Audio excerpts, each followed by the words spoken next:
Hey everybody, Meg Young here. Thank you for hanging in with me. Thank you for coming back day after day. I hope I'm giving you what you need, and I'm very excited to be doing this all the time. It's interesting what we have plans for ourselves and what actually kickstarts those plans. I've been wanting to do a video blog on an ongoing basis, so like every day or a few times a week for a year, and I'm finally getting around to it. So it's interesting what causes us to kickstart our dreams and our next steps in life. So today I'm talking to you about tips and tricks to help with this COVID-19 crisis, how to maintain internal control. My specialty, my go-to is how to help people maintain internal control. I absolutely love seeing the growth in people when they start to regain a sense of control within themselves, and then they can start giving that back. They continue their calling, they continue their career. I do a lot of therapist and doctor and other helping profession burnout. I do a lot of work with that.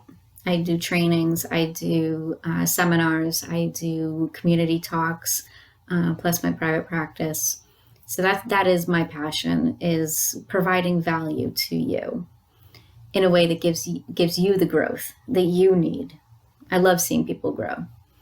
And I know how possible it is. Neuroplasticity is the brain's ability to adapt and change. And I know how possible that is. I know how well it works. I know that it actually is a real thing.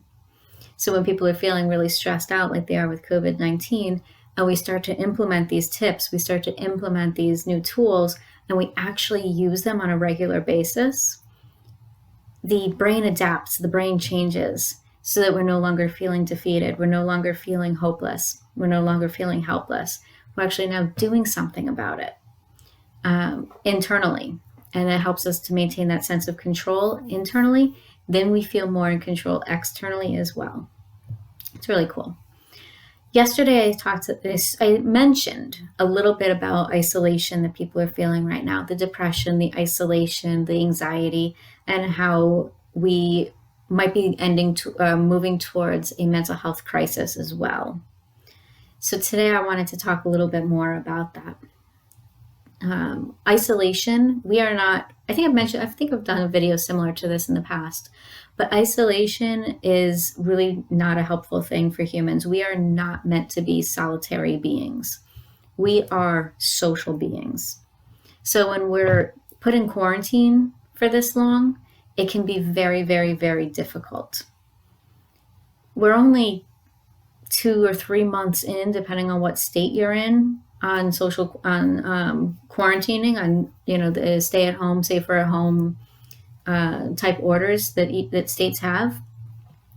Every state is different in terms of when they started these orders, but we're only a few months in, and we can already tell how much of a toll it's taking on us emotionally. People are having a lot more depression. People are having a lot more anxiety. People are having a lot more feelings of guilt, even, I'm noticing. People are having a lot more irritability and anger. A lot of times depression will show up as irritability or anger and not necessarily as sadness. So it doesn't really matter how it might be presenting, but are you noticing that your mental health is different? Are you noticing that you are responding differently to things in your environment, to your family, to your friends, to your job? Are you more exhausted at the end of the day? Are you drinking more alcohol? Are you falling asleep earlier because you're just too exhausted to deal with things? Or maybe you're staying up later because you can't turn your brain off. These are very normal things that are going on for many, many people right now. A lot of people have had depression and anxiety even before the social isolation has gripped our nation because of COVID-19. The tools that we're using are very, very, very important, but they're so difficult to implement. They're so easy, but no, that's not right. They're so simple, but they're not easy. So I'm curious, what are some of the things that have worked for you? Isolation is dangerous in the long run. You see it time and time again with people in solitary confinement. Long-term isolation is dangerous. So what are you doing to combat that? How are you getting any sort of human contact? Video is helpful, but video does miss a lot. I've been doing online therapy for almost a year and a half now, and I like it, but it does lose some of the emotional connection that you get by seeing people in person. I've seen a lot of progress with online therapy, with my clients on online therapy over the last year and a half.